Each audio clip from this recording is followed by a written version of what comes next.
First one I'll handle, it's HCR number 86, and as you see, it's amending House Concurrent Resolution 69.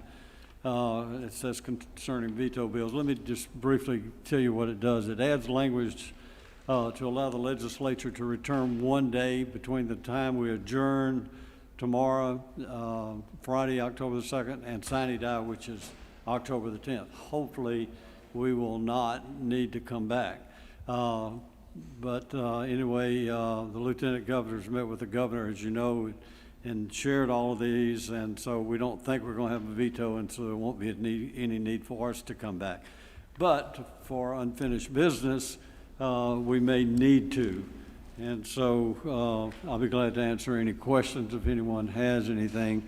But it says the new language will allow the legislature to return for 1 day to address any final procedural issue on either Friday, October the 9th or Saturday, October the 10th, if necessary. Are there any questions of the committee? If not, I'll take a motion. Motion is to adopt. All in favor say aye. Aye. All opposed, no. Ayes have it. All right, the next item on the agenda is House Bill 1808, and Senator Turner Ford was going to explain that to us. So you need a microphone. Thank you. Thank you, Mr. Chairman. Thank you, ma'am. Before the Rules Committee is House Bill 1808. Earlier this session, there was an appropriations bill regarding allowing for expenses to be paid on behalf, by MEMA for the purpose of storing PPE. And there is a proposal to purchase a building that consists of 112,019 square feet. Purchase price, $2,475,000. The measure before the committee would allow for that property to be purchased for the purpose of storing PPE and other equipment, supplies, materials, and products used for preventing or reducing the transmission of COVID. And that would be expended by MEMA or on behalf of MEMA. I'll yield for questions. Okay, any questions from anyone on the committee? I'll entertain a motion. Senator Frazier, title sufficient, do pass. All in favor say aye. Aye. All opposed no. The ayes have it. Thank you, Senator Turner Ford. Thank you, Senator Frazier. Item number 3 is House Bill 1810, Rental Assistance Grant Program. Senator England, I believe.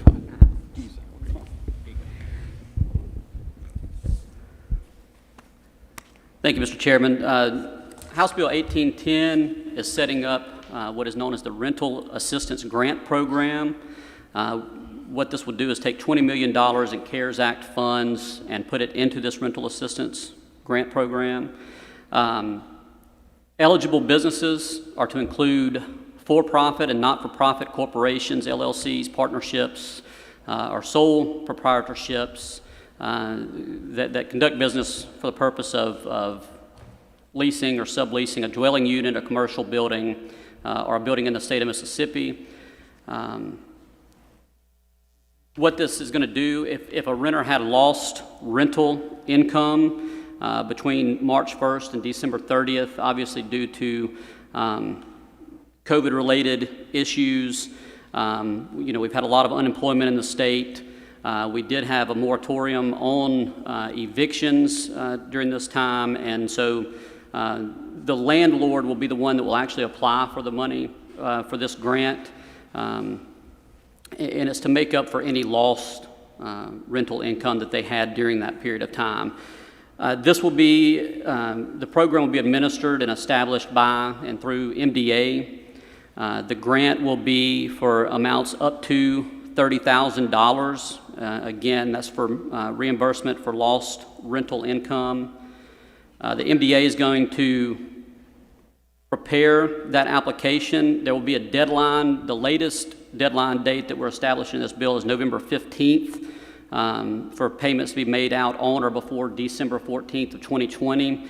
If MDA reviews, when they get into the application process, if they see that that's not going to allow them enough time to make those payments out by December the 14th, they can move that to an earlier date, but no later than November the 15th. Again, if you look at Section 3.3C, the MDA, when they're dispersing the funds, it shall be determined based on reimbursement for necessary expenditures that were incurred during or due to the COVID-19 public health emergency.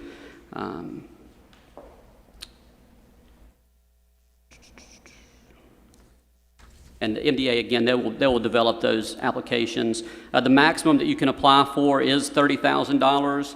And one thing that's very important here is that any business that accepts a grant under this program, they cannot then evict a tenant for the reason of non-payment of rent between March 1st, 2020 and December 30th, 2020. So essentially the renter, the landlord agrees that any amounts due during that time, if they accept this grant, those are paid in full through the year.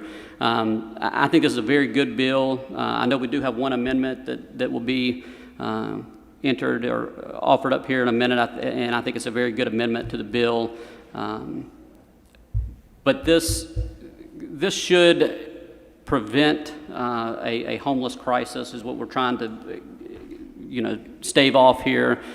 People have been hurt by COVID. We've had a lot of unemployment, and so this is a very good bill that will help landlords and renters in our state. But that's the meat of the bill, Mr. Chairman.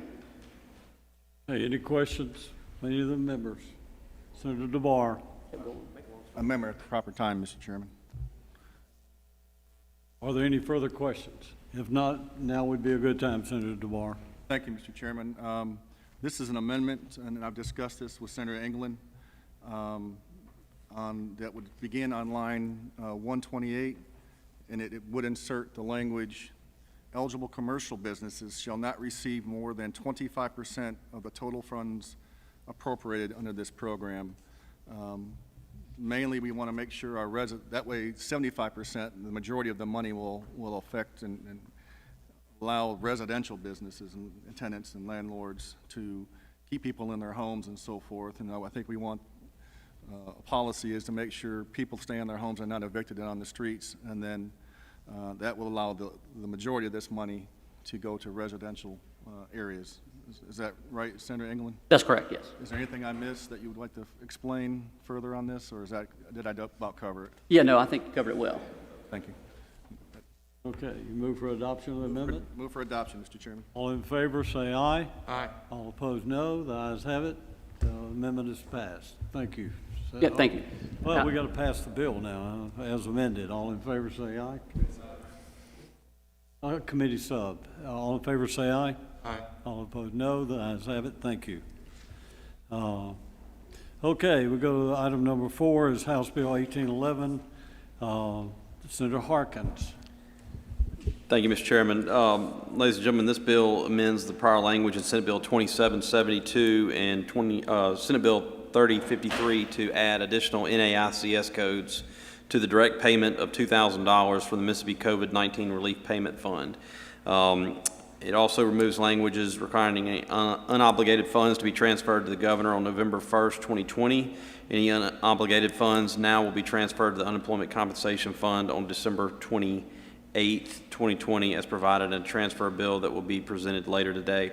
Some of the codes that will be added are for convention and trade show organizations, other businesses and support services like pre-sorting mail and fundraising services, consumer good rentals, agents and managers for artists, athletes, entertainers, and other public figures, travel agencies, photography studios and portraits, photographic services, and other support activities for transportation.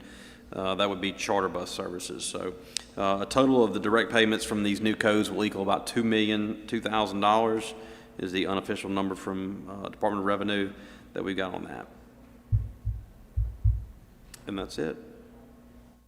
That's the explanation of the bill. Any questions by any of the committee members? Seeing none, I entertain a motion.